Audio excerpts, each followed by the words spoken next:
My dear learners, आज हम करेंगे भारत का भौतिक स्वरूप, अर्थात भारत में किस किस प्रकार की शथलाकृतियाँ पाई जाती हैं। जैसे कि भारत की जो शथलाकृति है पूरे विश्व भर में बहुत ही विलक्षण विशेषताओं के साथ पूरे विश्व में प्रसिद्ध है, एक अलग स्थान। तो इन सभी विशेषताओं को आज हम भारत के भौतिक स्वरूप में वर्णन करेंगे कि किस प्रकार से।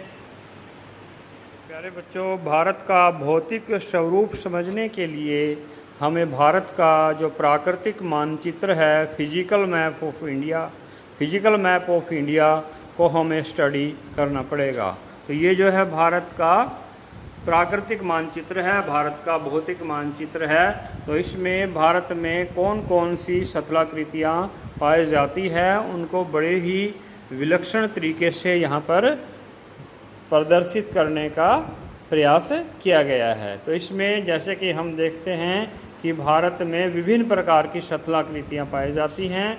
तो भारत में पठारी क्षेत्र भी पाया जाता है, भारत में पर्वतीय क्षेत्र भी हैं, भारत में मैदानी क्षेत्र भी हैं, भारत में तटीय क्षेत्र भी हैं। तो जैसे कि आप इस भारत के मानचित्र में देख पा रहे हैं कि भारत के पश्चिम में ये अरब सागर जलराशि है। तो अरब सागर के साथ साथ भारत की शथलाकृतियों में सबसे पहले आते हैं भारत के तटीय क्षेत्र और इसके साथ लगते हैं पश्चिमी घाट। तो पश्चिमी घाट जो है भारत के तटीय क्षेत्रों के साथ साथ बहुत ही लंबी पर्वत श्रृंखला के रूप में है। और जो यदि हम पूर्वी तटीय क्षेत्र की बात करते हैं तो भारत के पूर्व में, जैसे कि इस मानचित्र में भी स्पष्ट रूप से दर्शाया गया है कि भारत के पूर्व में बंगाल की खाड़ी स्थित है। तो तटीय क्षेत्रों के साथ साथ यहाँ पर पूर्वी घाट है। तो जैसे कि हमने देखा था कि ये जो पश्चिमी घाट है, पश्चिमी घाट एक बहुत ही लंबी पर्वत श्रृंखला के रूप में है।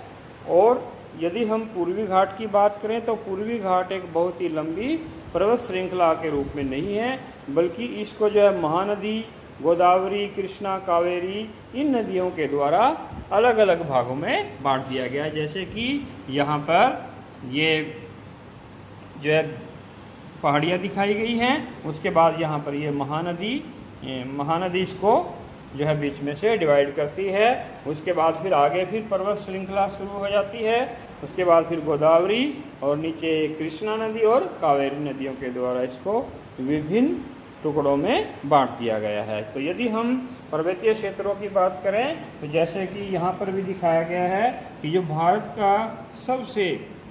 दक्षिणी भारत का सबसे जो ऊंची पर्वतीय चोटी है उसका नाम है अन्नई-मुदई। इस मानचित्र में भी यहाँ पर दिखाया गया है कि इसकी जो ऊंचाई है 2695 मीटर है, यानी कि 2695। तो इधर जैसे कि हम मानचित्र में भी देख पा रहे हैं कि भारत में जो पीले कलर का जो क्षेत्र दिखाया गया है ये सारा पठारी क्षेत्र है। तो पठारी क्षेत्र के सबसे जो प्रसिद्ध है मालवा का पठार। भारत में जो मालवा का पठार है ये सतपुड़ा पर्वत श्रृंखला, जैसे कि ये नीचे मार्कर से दिखाया गया सतपुड़ा पर्वत श्रृंखला, और इधर राजस्थान में अरावली पर्वत श्रृंखला। तो अरावली पर्वत श्रृंखला और सतपुड़ा पर्वत श्रृंखला, इन दोनों के बीच में ये मालवा का पठार पड़ता है। तो भारत में मरुस्थलीय क्षेत्र भी, जैसे कि थार का मरुस्थल है, पूरे विश्व भर में प्रसिद्ध है। पश्चिमी राजस्थान में और गुजरात के कुछ क्षेत्र में यह व्यापक रूप से फैला हुआ है। तो यदि हम उत्तरी भारत की तरफ चलते हैं तो उत्तरी भारत में हमारा मैदानी क्षेत्र आ जाता है, जो कि सिंधु नदी, गंगा नदी और ब्रह्मपुत्र नदी, इन नदियों के द्वारा लाखों वर्षों से पहाड़ी क्षेत्रों से जलोढ़ मिट्टी काटकर उपजाऊ मिट्टी लाकर इस क्षेत्र में बिछाई गई है। और अर्धचंद्राकार रूप में उत्तरी भारत के विशाल मैदान का निर्माण हुआ है। पूर्वी क्षेत्र से ब्रह्मपुत्र नदी आती है और इधर सिंधु नदी से लेके ब्रह्मपुत्र और तीस्ता नदी जो है यहाँ तक भारत का उत्तरी विशाल मैदान फैला हुआ है। तो इसमें जैसे कि काफ़ी बार क्वेश्चंस भी आते हैं कि खादर क्या है, बांगर क्या है, भाबर क्या है, तराई क्षेत्र क्या है। तो जैसे कि हम इसमें देख पा रहे हैं कि ये हिमालय क्षेत्र है, ये ऊपर जो वाइट कलर का नज़र आ रहा है, तो इसमें हम देख रहे हैं कि जो हिमालय पर्वत की चोटियाँ हैं वो बहुत ज़्यादा ऊंची होने के कारण वहाँ पर हर समय बर्फ़ जमी रहती है, तो इसलिए उनको सफ़ेद कलर से दिखाया गया है। और ब्राउन कलर की जो पहाड़ियाँ हैं, तो जब नदियाँ मैदानी क्षेत्र में प्रवेश करती हैं, अर्थात जहाँ पर पर्वतीय पाद होते हैं, जहाँ पर पर्वत समाप्त होते हैं, तो नदी अपने साथ लाई हुई जो कंकड़, पत्थर, बजरी, मिट्टी, रेत आदि बड़े बड़ी चट्टानें साथ में बहाकर जो लाती है, तो नदियाँ पर्वतीय पाद में या जहाँ पर पर्वत समाप्त होते हैं और मैदानी क्षेत्र शुरू होते हैं, वहाँ पर लाकर इसको बिछा देती है। तो यहाँ पर इतनी कंकड़, पत्थर, बजरी और बड़ी बड़ी चट्टानें इतनी इकट्ठी हो जाती हैं कि नदी यहाँ पर धरातल पर नज़र नहीं आती, बल्कि इनके नीचे से डिसअपीयर हो जाती है, विलुप्त हो जाती है। विलुप्त अवस्था में ही जो ये क्षेत्र इसमें दिखाया गया है, जैसे कि ब्राउन वाला क्षेत्र है, ये पहाड़ी क्षेत्र, यहाँ पर ये पीला कलर का थोड़ा दिखाया गया है। तो यहाँ पर नदी अपनी मैदानी क्षेत्र में उतरती है, पर्वतीय पाद इसको बोलते हैं। तो पर्वतीय पाद क्षेत्र में भाबर पाया जाता है। इस क्षेत्र में नदी हमें दिखाई नहीं देती, विलुप्त अवस्था में रहती है। इन चट्टानों के नीचे से ही, कंकड़, पत्थर, बजरी के नीचे से ही बहती है, जिसको हम भाबर के नाम से जानते हैं। तो इसकी चौड़ाई किसी क्षेत्र में 6 किलोमीटर तक भी होती है, किसी में 16, किसी में 10। तो अलग अलग क्षेत्रों में भाबर क्षेत्र की चौड़ाई अलग अलग पाई जाती है।